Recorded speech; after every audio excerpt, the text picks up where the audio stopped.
বলেন আল্লাযীনা ক্বালু রাব্বুনা আল্লাহু সুম্মা ইসতাকামু তাতানাজ্জালু আলাইহিমুল মালাঈকাতু আল্লা তাখাফু ওয়া লা তাহজানু ওয়া আবশিরু বিল জান্নাতি আল্লাতী কুনতুম তুআদুন।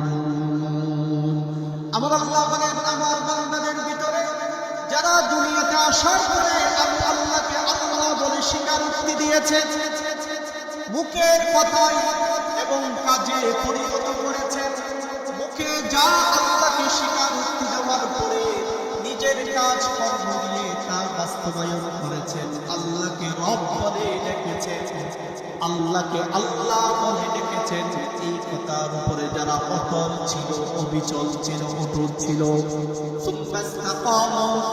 আল্লাহ বলেন, হে মানুষ, দুনিয়াতে তুমি যেই জায়গায় বসবাস করো, এক জায়গা থেকে তুমি আরেক জায়গায় সুদূর প্রান্তে যদি তুমি ভ্রমণ করো, এককভাবে তোমার যাওয়ার কষ্ট লাগে, সাথে যদি তোমার একজন ভ্রমণ সঙ্গী থাকে, সাথে যদি তোমার এক সফর সঙ্গী থাকে, তাহলে তোমার একটু সাহস যোগাবে, ভালো লাগবে। ঠিক আল্লাহ তাআলা বলেন, বান্দা তোমরা যারা আল্লাহকে রব বলে স্বীকার করার পরে এই দুনিয়া থেকে বিদায় নিয়ে যাবা, দুনিয়া থেকে যাওয়ার সময় আমি তোমার পরকালীন জীবন সঙ্গী হিসেবে তোমার কাছে ফেরেশতা অবতীর্ণ করে পাঠিয়ে দেব, যাতে ফালা খাউফুন আলাইহিম ওয়ালা হুম ইয়াহজানুন। ওই অন্ধকার কবরে 3.5 রাত মাটির নিচে, ডানেও থাকবে মাটি, বামেও থাকবে মাটি, উপরেও থাকবে মাটি, নিচেও থাকবে মাটি। এক কবরের একটি ছোট্ট করে একটি ছোট্ট কামরাতে যদি একা একা বসবাস করতে হয়, কতই না তার ভয় লাগে।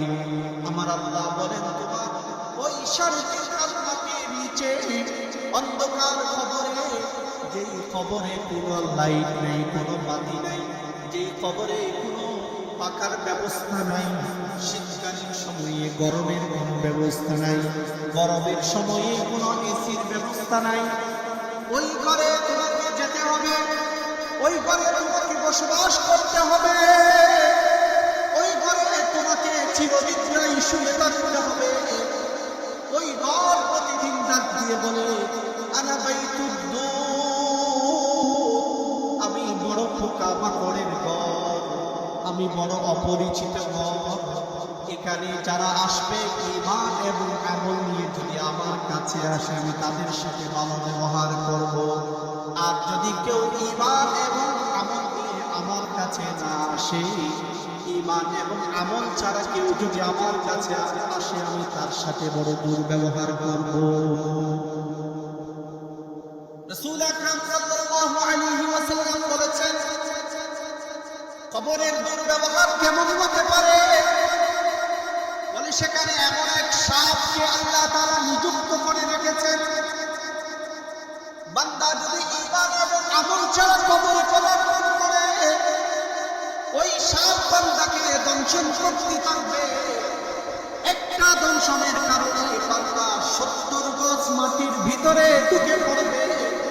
একবার যদি ওই সাপ দুনিয়ার মধ্যে তার শ্বাস নিঃশ্বাস ছেড়ে দেয়, তাহলে দুনিয়ার যে উদ্ভিদ, তরুলতা, গাছপালা, পৃথিবীর যত সৃষ্টি গাছ লতা দেখতে পাচ্ছেন, ওই সাপের একটি নিঃশ্বাসের কারণে নিমিষেই সব কিছু শেষ হয়ে যাবে। কোন বিষাক্ত সাপ আল্লাহ তাআলা কবরে নিযুক্ত করে রেখেছে। হাদিসে পাকে আছে, বান্দা যদি ঈমান এবং আমল নিয়ে যেতে পারে, বান্দার জন্য জান্নাতের দিকে একটি দরজা খুলে দেওয়া হবে। জান্নাতের অফুরন্ত নিয়ামত সে ভোগ করতে থাকবে, ফেরেশতারা তাকে অভয় দিতে থাকবে।